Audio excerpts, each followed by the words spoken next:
It's always great when you get two governmental agencies work together so that we can have a benefit and for our communities. And this is one of those events, and it's not the first one, and I'm sure it's not going to be the last one, to where the Agua Caliente Tribal Council and the City of Cathedral City have come together to be able to help our citizens have better protection by providing the turnout gear for our firemen.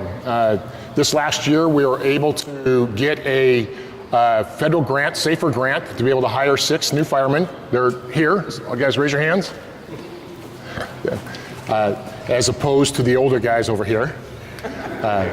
But we were able to get that grant, and that has been a great impact on the community of Cathedral City, because it has now allowed us to have 3 firemen on every truck.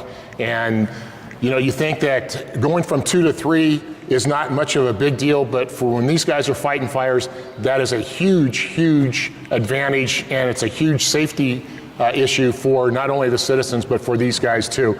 So I want to introduce a few people, and then we'll just do this real quick. Councilmember Mark Carnevale is here. With the Tribal Council, we got Vice Chair Larry Ollinger, Secretary Treasurer Vincent Gonzalez, Councilmember Reed Milanovich, and Councilmember Anthony Purnell. So thank you to all of them. Like I said, this is a great opportunity. I'm going to turn it over to Vice Chairman and let him say a couple of words, and then we'll have the Fire Chief say some stuff, and then we're going to get a demonstration by the firemen. Thank you. Thank you, Mayor Henry. We are pleased to present this donation to the Cathedral City Fire Department for firefighting gear for your 6 new firefighters. Thank you. Throughout the years, the tribe has been pleased to provide funding for other emergency equipment, such as software upgrade for fire inspectors, thermal imaging cameras, and a new fire truck, among other items. We are proud to be a partner along with Cathedral City Fire Department in enhancing this community and improving firefighter safety.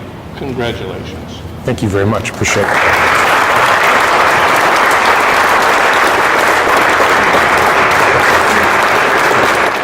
Like I said, this is a $25,000 donation that the tribe has given to the Cathedral City Fire Department. And as the Vice Chairman has said, it has been one of many over years. We've had a great relationship for not only the fire department, the police department, and the Rex department and stuff. So I'm going to turn it over to Chief Wilson, and he can say a few words. Well, thanks, Mayor Henry and Vice Chairman Ollinger. We're really pleased to receive this donation. As you know, our firefighters respond locally to both tribal members and citizens of Cathedral City, and we also respond throughout the entire state to wildland fires that occur throughout California. And the equipment that you have provided will protect our firefighters here at home, responding to structure fires, and while they're away, responding to communities throughout California fighting wildfires. So I'd like to read this plaque and then present it to Vice Chairman Ollinger and to Secretary Treasurer Gonzalez. The Cathedral City Fire Department is sincerely grateful to the Agua Caliente Band of Puya Indians for their generous funding of $25,000 for protective equipment for 6 new firefighters.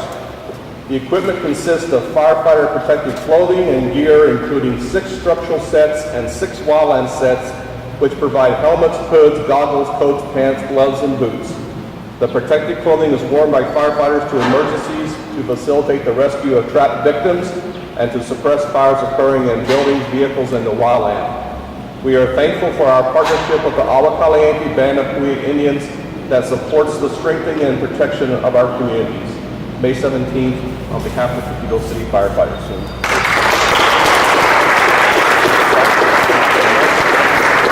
So Mr. Rodney Fager Wade here is going to do a demonstration of the actual structural protective equipment. Do they have a time frame they have to do this within? We do have a time frame. It's usually 2 minutes, but that's with full VA, which we don't have here. Okay, so you got about 1 minute and 30 seconds then. 30 apparently.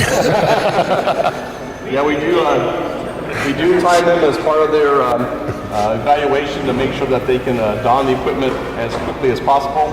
And our objective is to be properly protected when we enter and able to make an effective rescue. So Mitchell, phase your way, go.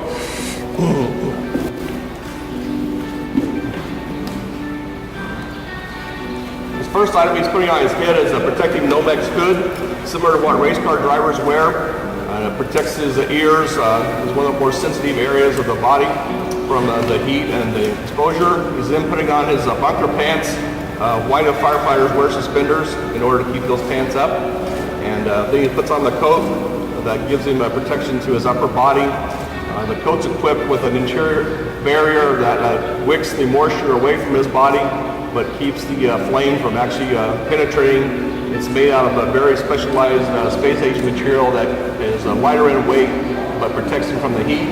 And then he's donning his helmet to give him protection to his head. It's equipped with a light so that he can see without using his hands. So,